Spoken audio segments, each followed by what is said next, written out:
I have the record and the reputation of being right.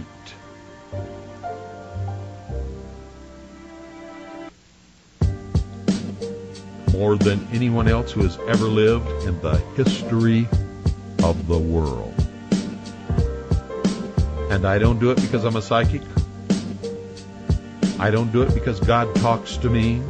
I don't do it because I have tarot cards, or I read your fortune, or I look at your palm, or read the bumps on your head.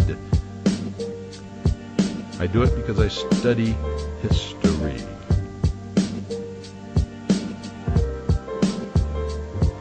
I research everything that happens.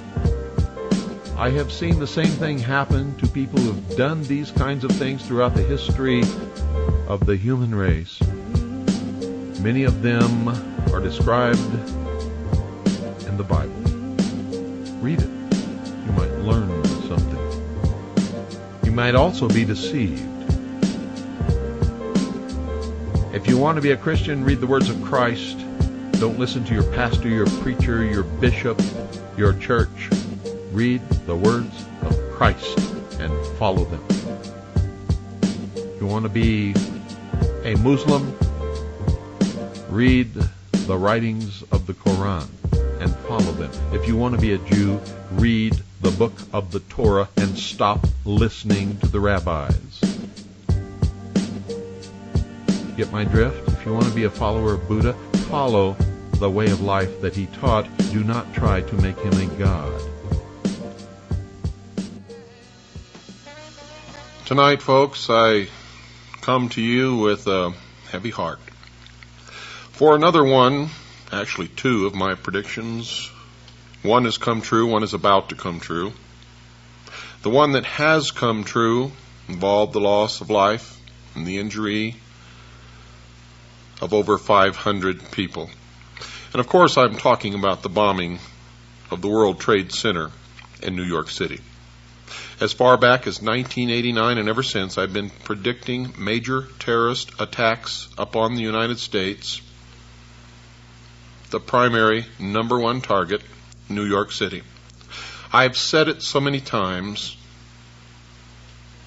and so many people attending my lectures, listening to my broadcast, and who have read my book are familiar with it.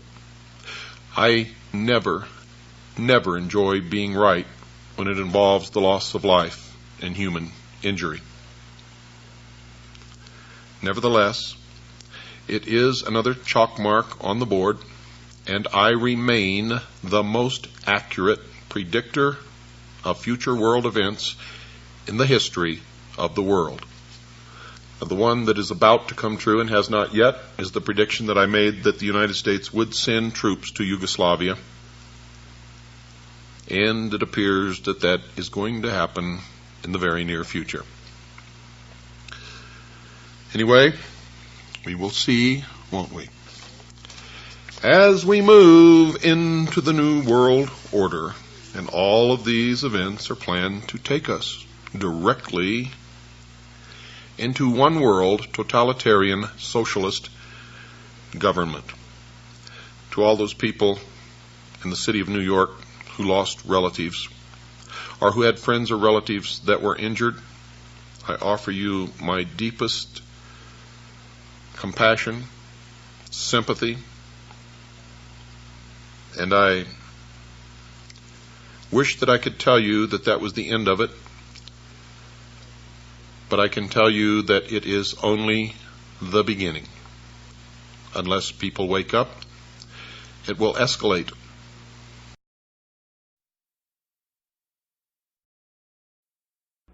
And now we're being bombarded with messages that Osama bin Laden is planning to attack the United States of America and Israel.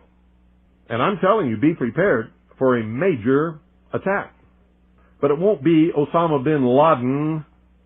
It will be those behind the New World Order who once again want to take the guns and the freedom away from the American people, because we're the only ones left in the world who can oppose the destruction of freedom in the world and the implementation of a one-world totalitarian socialist government, and that is the goal.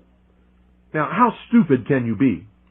You see, because the largest intelligence apparatus in the world, with the biggest budget in the history of the world, has been looking for Osama bin Laden for years and years and years, and can't find him.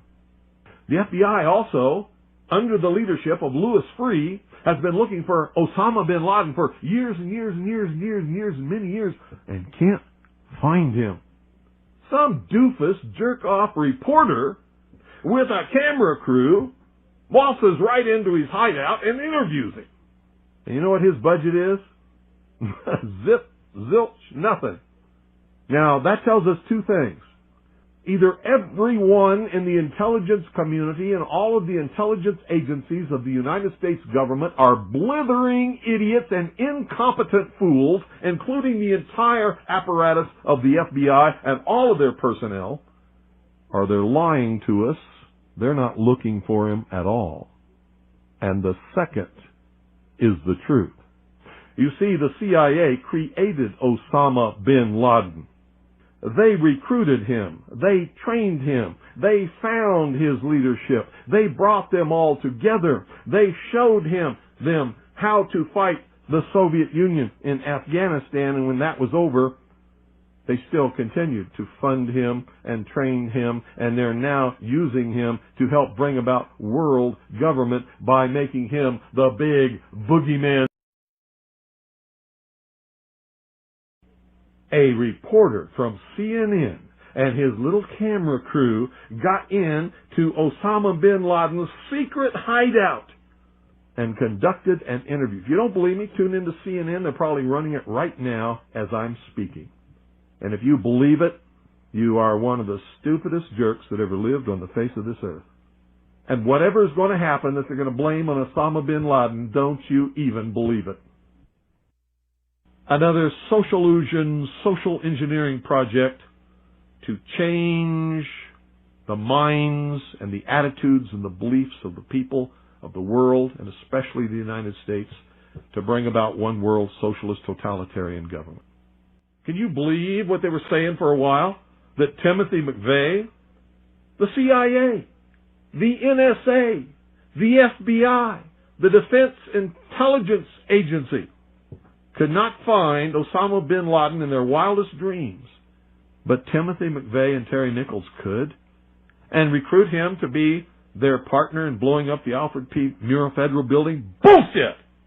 How stupid can you be? These guys didn't have a nickel between them. Not a nickel between them. How dumb can you be? How stupid can you be?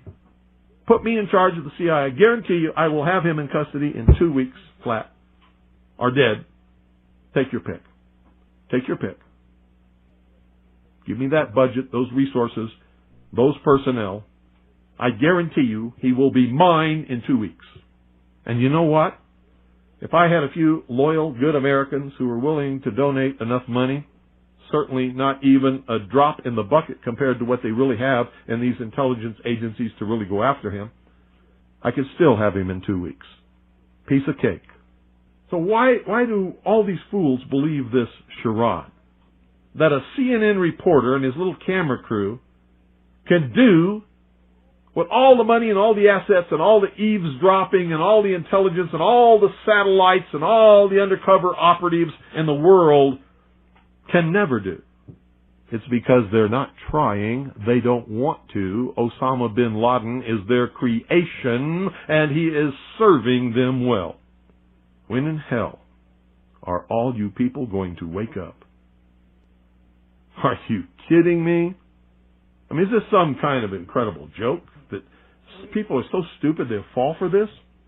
Do you know how much money the CIA and the National Security Agency and the FBI has at its disposal each year? Do you know how many agents they have that they can devote to this? Do you realize the technology that they have to be able to eavesdrop on every single conversation in the world, no matter how it's transmitted, and pinpoint the location of every one of those transmissions? And they can't find Osama bin Laden, but some CNN reporter He just waltzes right on in there with his camera crew, just like he knew where they were all the time.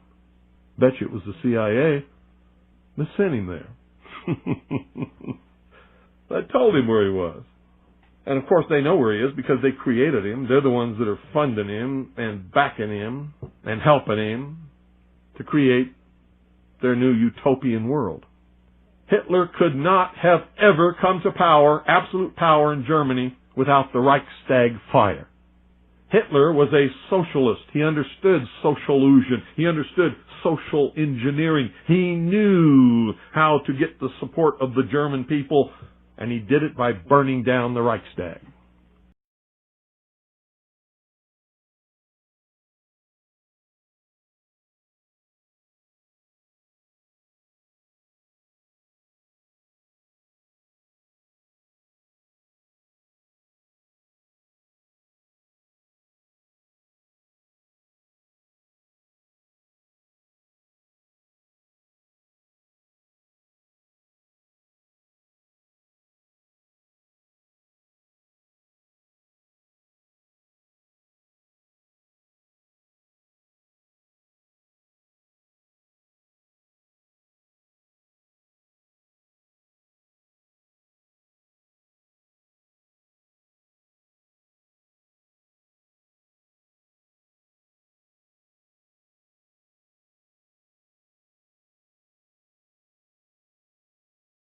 And I'm telling you, one of the things that will give us the moral high ground and will begin civil war is the day that they begin declaring martial law across this country, taking guns out of the hands of the American people and rounding up American patriots.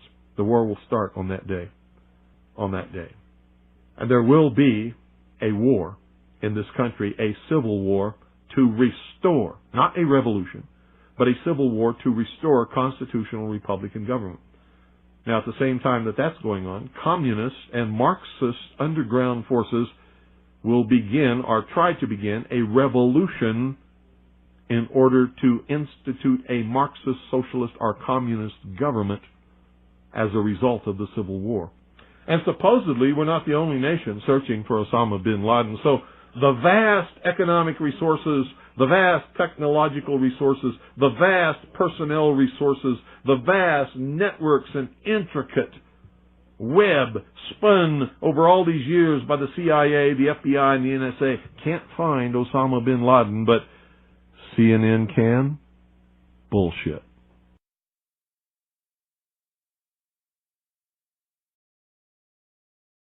And I'm telling you, the next one, the next huge, tremendous terrorist attack will be an atomic weapon in one of our major cities. Take it to the bank. It's worth its weight in gold, and it's absolutely the truth. In fact, that George Bush Sr. is the guy that ought to be indicted because he's the one that's precipitated all of this. Well, he didn't precipitate all of it, but he had his hand in it, and he is guilty, absolutely, yes. Along with a lot more of them. Yes, that's true. I wonder if that boy of his is not thinking that he's gotten himself into the middle of hell's furnace here with all this crap. Well, I wish he'd sit back and think about it, but I think he's going to be furthering the interest of the cabal to which he belongs that's helping to bring about world government. He's already reneged on a change of heart. He's already reneged on all his campaign promises. He's for globalism. He's for breaking down the borders between the United States and Mexico and the United States and Canada. And there's only one goal for that, and that's to cement Region 1 of the New World Order. Yes. That's to do it. So if you think George Bush Jr. is on your side, you better think again. He doesn't give a damn about you or me. Yeah. He has a goal, an agenda, and he's going to further that goal. And remember when he was elected, I told you that there will be war in the Middle East, major war. Didn't I? Yes. Was I right again? Yes. Yep, and I also told you that that terrorist event was going to happen, didn't I? Yes. Yep. Was I right again? Yes. Yep. And I'm telling you right now, if we don't get a handle on this and stop all this crap, an atomic weapon will be detonated in one of our major cities, and I will be right again. I'm aware that there's still some who would question or even justify the offense of 9/11. But let us be clear. Al-Qaeda killed nearly 3,000 people on that day. The victims were innocent men, women, and children from America and many other nations who had done nothing to harm anybody.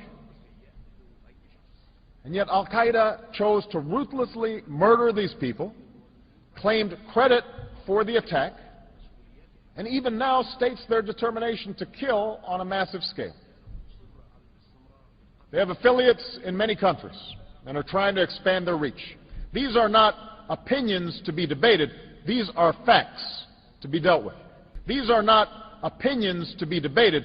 These are facts to be dealt with. Let us never tolerate outrageous conspiracy theories concerning the attacks of September the 11th. Malicious lies that attempt to shift the blame away from the terrorists themselves, away from the guilty. You see, our purpose is to bring out facts and principles which have a bearing upon coming events. For those of you who may not realize it, this is not a religious show. This is not a religious show. This is a show that is designed to educate, illuminate, if you will, and that's very ironic because we are illuminating those who call themselves illumined, who have been causing us misery for thousands of years. We're trying to reveal the hidden agenda behind the New World Order, and along with it, the ecumenical movement that almost no one dares to discuss, which is a part of the bringing about of the New World Order. But you see, folks, these issues must be freely discussed, no matter who you are or what you believe.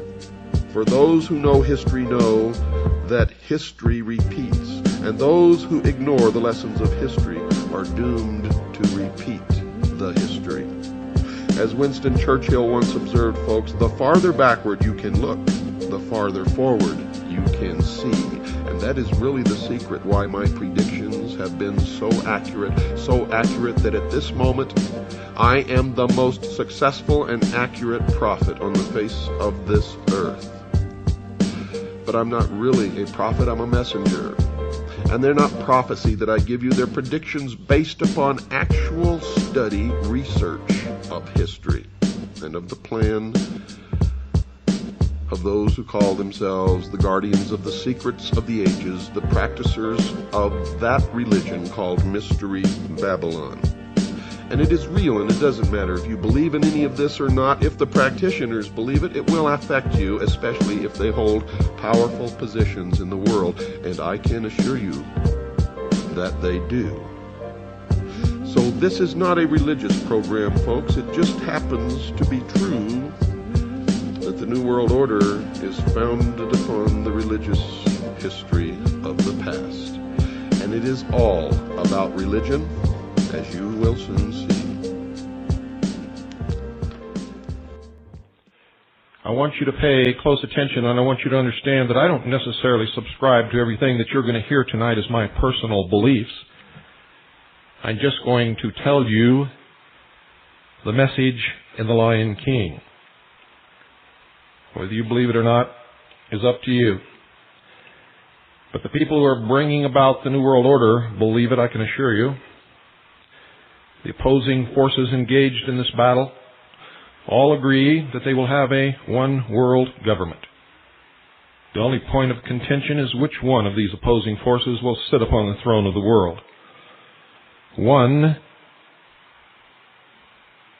believes that they are protecting and will hold forth a king, descended from the house of David and thus related directly by blood to Jesus Christ.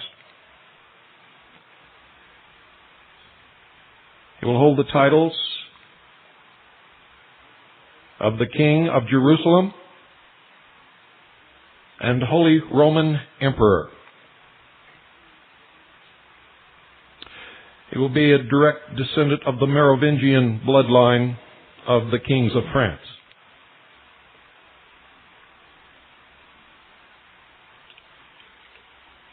One of the others is to believe to be the direct bloodline descendants of Cain.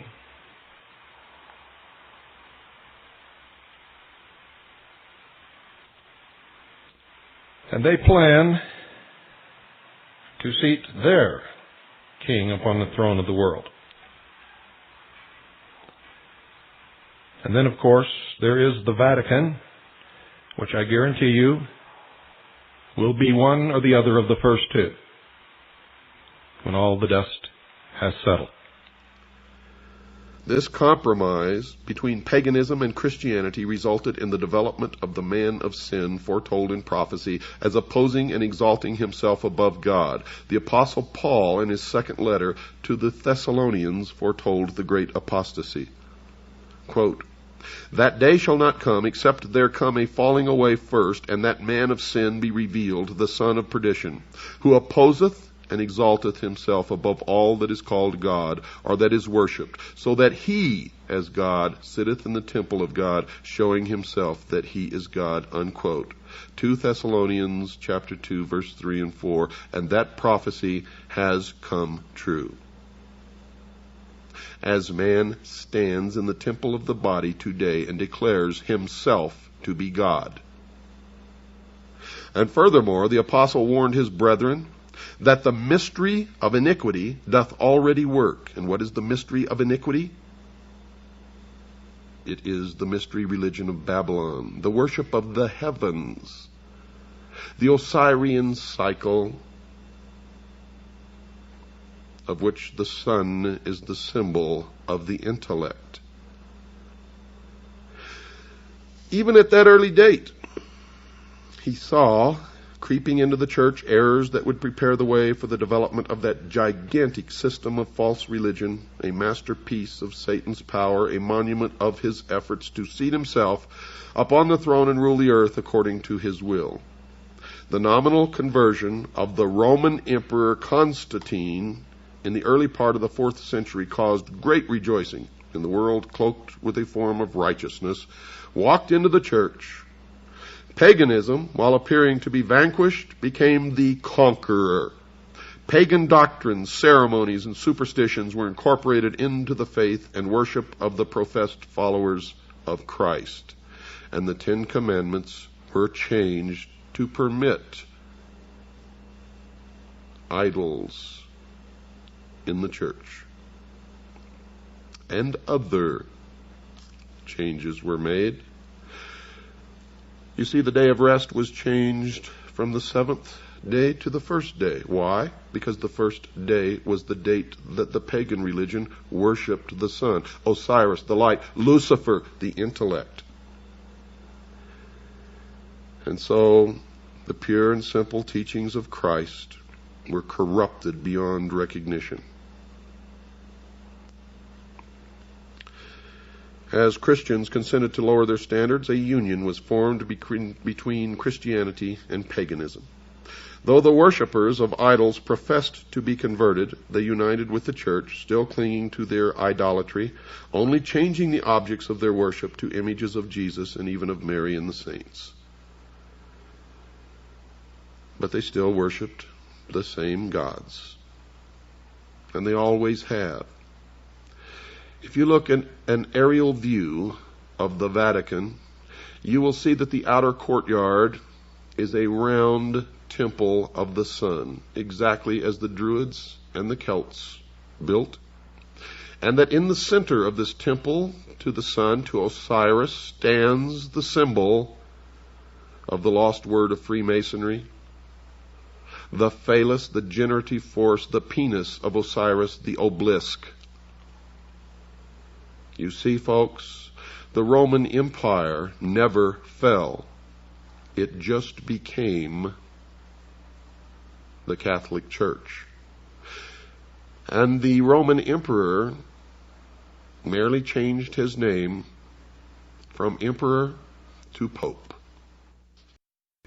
Full absolution was offered to any pilgrim who would come to Rome for 15 days with his offering for the church, and thus he could fill his coffers. Even at his most optimistic, the Pope had not foreseen the flood of pilgrims that would bring new prosperity to Rome. The local merchants and innkeepers were delighted with the business generated by almost 2 million pilgrims. 2 priests stood all day and night behind the altar at the Church of St. Paul, using rakes to drag away the steady stream of gold and silver offerings placed there by pilgrims who pushed their way through the mob to leave their gifts. Boniface VIII was ecstatic. He remembered the words said to him as the papal crown had been placed on his head. Quote, "Take the tiara and know that thou art the father of princes and kings, the ruler of the world, the vicar on earth of our Savior Jesus Christ." Unquote. Now he indeed felt like the ruler of the world as he staged a regal pageant. He put on the dress and the insignia of the ancient Roman emperors and went out into the streets with 2 swords held high in front of him, indicating his supreme authority over both the secular and the spiritual worlds, with heralds crying out, quote, "Behold, I am Caesar," unquote. And this is just one example, because all through history the popes have, on occasion, made public admittance of the fact that Rome just became the church. Displayed on the walls of the Vatican is the double-headed eagle, the insignia of only one man who has ever lived, the Emperor of Rome. Faith was transferred from Christ, the true foundation of the Christian church, to the Pope of Rome. Instead of trusting in Christ for forgiveness of sins and for eternal salvation, people looked to the Pope and to the priests and prelates to whom he delegated authority. They were taught that the Pope was their earthly mediator, and that none could approach God except through him, and further, that he stood in the place of God to them, and was therefore to be implicitly obeyed. A deviation from his requirements was cause for the severest punishment to be visited upon the bodies and souls of the offenders. Through this error the people were turned from God to fallible, erring men. Blasphemous titles claimed for the Pope have been embellished and enlarged over the centuries, but a few of these boastful claims appear in an ecclesiastical Roman Catholic dictionary.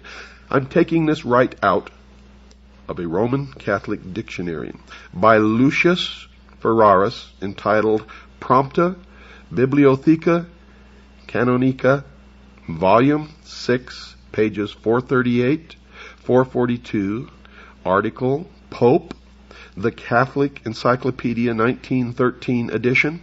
Volume 6, page 48, speaks of this book as a veritable encyclopedia of religious knowledge and a precious mine of information. Those are the words of the Vatican. Quote, "The Pope is of so great dignity and so exalted that he is not a mere man, but as it were God and the vicar of God." Unquote. Remember, the Roman emperors were deified. Quote, "Hence the Pope is crowned with a triple crown as King of heaven and of earth and of the lower regions." Unquote. That is an exact word-for-word description of Osiris. Quote, "So that if it were possible that the angels might err in the faith or might think contrary to the faith, they could be judged and excommunicated by the Pope." Unquote. Quote, "The Pope is, as it were, God on earth, sole sovereign of the faithful of Christ, chief King of kings, having plenitude of power, to whom has been entrusted by the omnipotent God direction, not only of the earthly but also of the heavenly kingdom." Unquote. If that's not blasphemy according to the definition, then I don't know what is, folks. Quote, "The Pope can modify divine law, and since his power is not of man but of God." Unquote. The Pope can modify divine law? Well, you see that he did. He changed the day of rest, dictated by God, from the 7th day to the 1st day, and he changed the 10 Commandments to allow the worship of idols.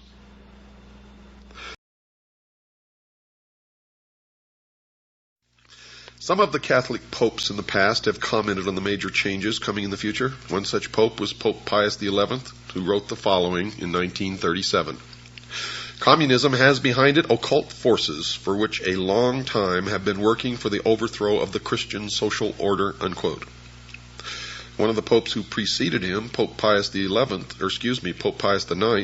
wrote this in November 1846 about the changes that he saw in the future. Quote, that infamous doctrine of so-called communism is absolutely contrary to the natural law itself, and if once adopted, would utterly destroy the rights, property, and possessions of all men, and even society itself, unquote. Now, don't get all worked up about what the Pope says, because they have succeeded now with this Pope in putting one of their own upon the throne of the Vatican. It had long been their dream, and now it is true. And the bans have been lifted against Catholics joining secret societies. And many of the hierarchy of the Vatican belong to the secret societies, the Freemasons, Propaganda II, etc., etc., etc. You will find an obelisk, the symbol of the phallus, the penis of Osiris, in the Vatican courtyard. If you don't believe me, go look. The Holy Grail in the mysteries has nothing to do with the cup that Jesus drank out of at the Last Supper. The Holy Grail in the mysteries, in fact, represents the bloodline of the house of David.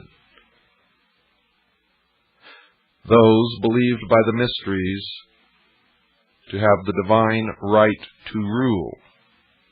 I've said this many, many times before. I will say it again. Whoever rules the world in the New World Order, will they claim to the ancestry of the house of David?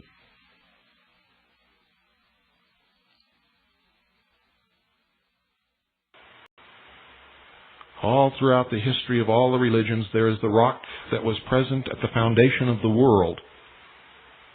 Upon this rock I build my church. Under the throne of the Queen of England there is a rock.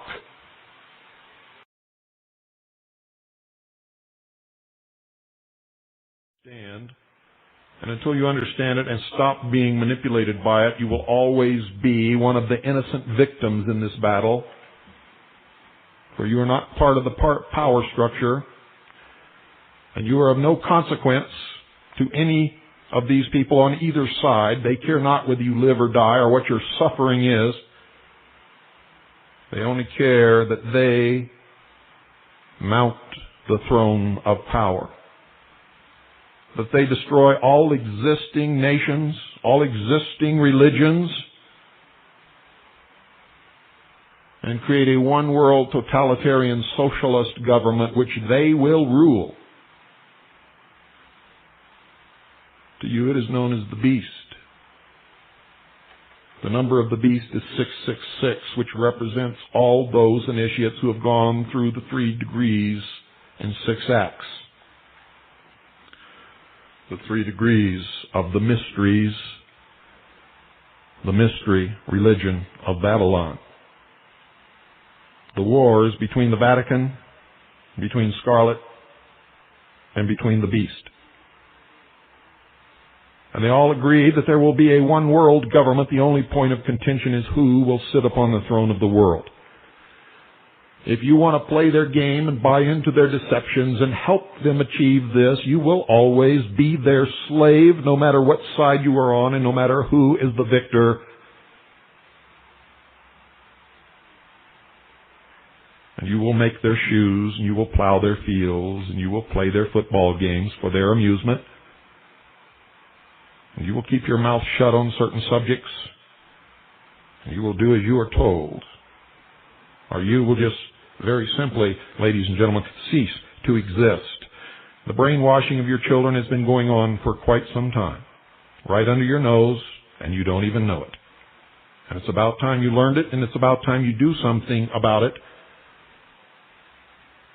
And understand this, the brainwashing is strong. It is strong. And it plays on the emotions. And it feels good. It is such a great deception that even the elect shall be deceived. Don't fall for it.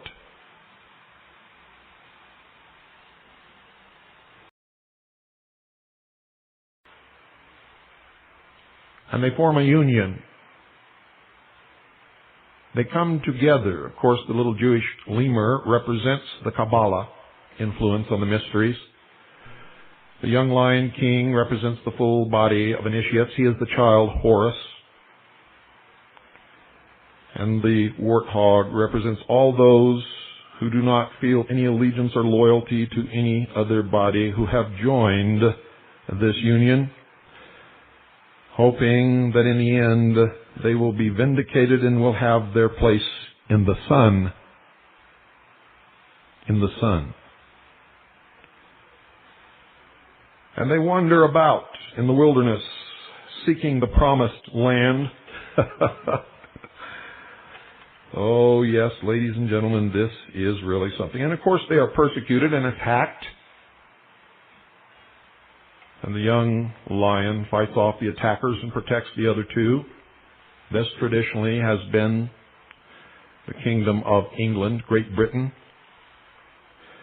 which is represented by a lion. This outcast trio represents British Israelism. The Queen of England is called by the mysteries the Queen of Babylon, and it's about time you knew that also.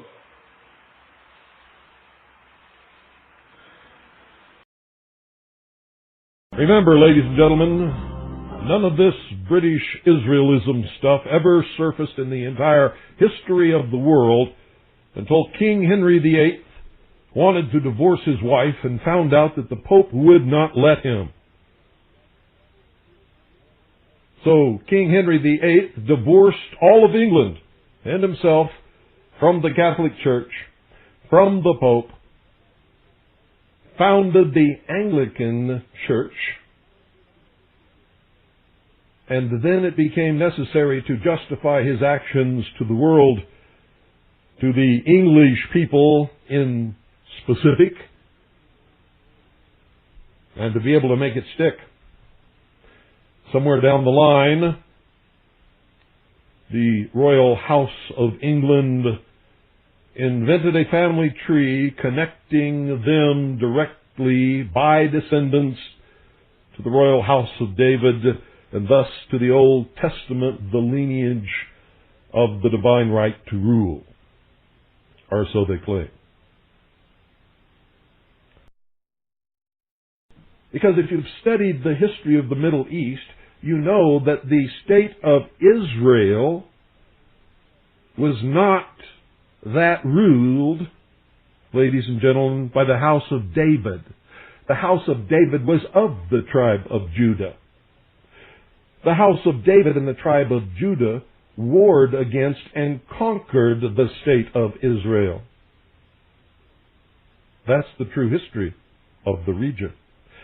Yet these people claim that they have the divine right to rule, and they are superior race to all of the people because they are descended from the house of David and the original Hebrew race from the state of Israel, the ancient country of Israel, which wasn't a country that encompassed all of the 10 tribes of Israel. There were several small countries, the most powerful of which emerged as the tribe and the country of Judah and conquered all the rest under the house of David. Don't believe it? Look it up. The common man has never been told the truth throughout the history of the world, except by a very few people.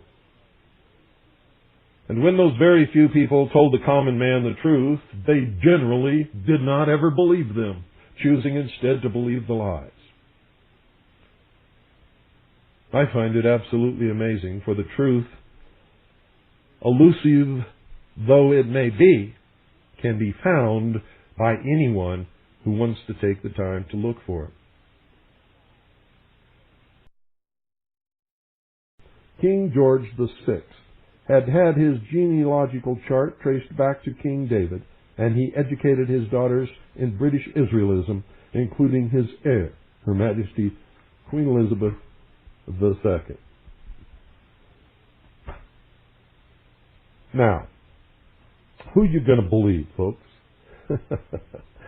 For I tell you that everyone who believes in this scam of British Israelism, or Christian identity, is, in effect and in reality, calling Jesus Christ a liar. If you don't believe that, listen to their version of the world's history, and then go read the words in red in your Bible. Jesus said, "Suffer the little children to come unto me." He didn't say, "Suffer the little white children to come unto me." He did not say, "Suffer the little Anglo-Saxon Aryan children to come unto me." He did not say, "Suffer the little black children to come unto me," or the little red children, or the little yellow children. He said, "Suffer the little children to come unto me." He said, "Whosoever believeth in me shall have everlasting life."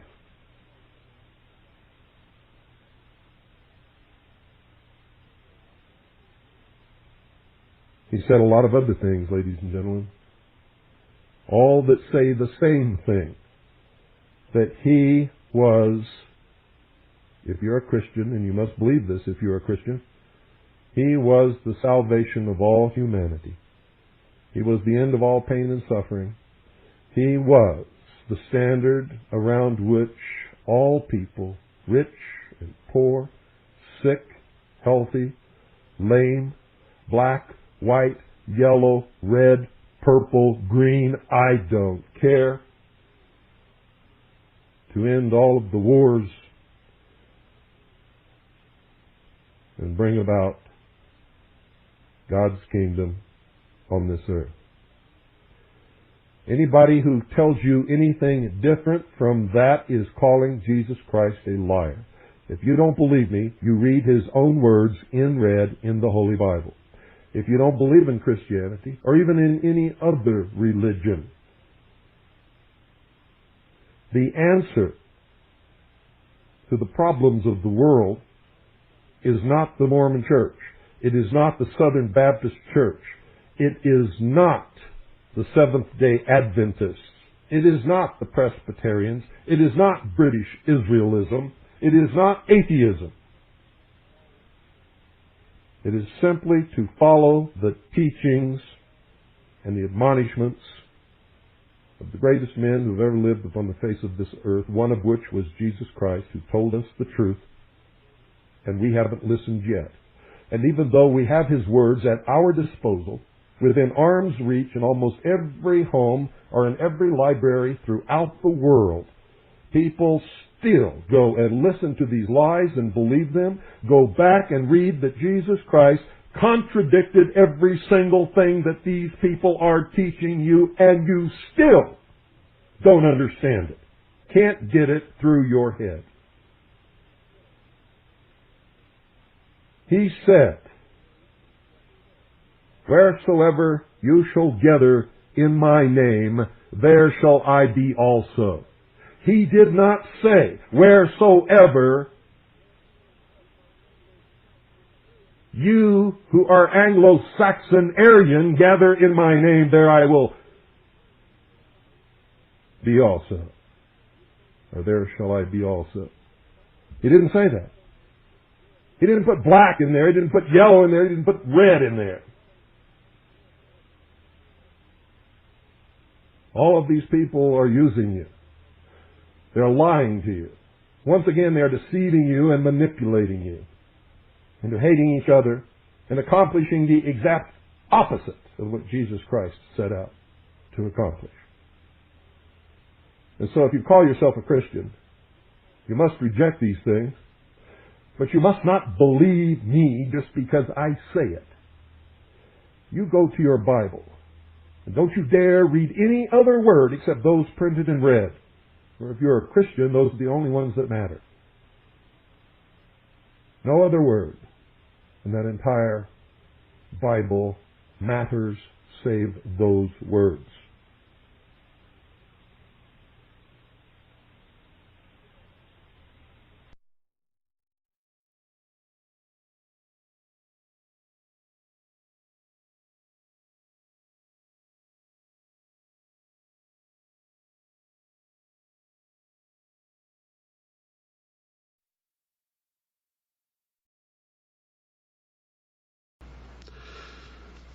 Foremost among those who were called to lead the church from the darkness of popery into the light of a purer faith stood Martin Luther. And this is what people believe, but Martin Luther himself was an initiate of the mystery schools, a follower of the faith of Mystery Babylon, as was the Pope and the hierarchy of the Catholic Church. You see, but they were vying for rulership of the world, and up until not too long ago, have always been throughout history.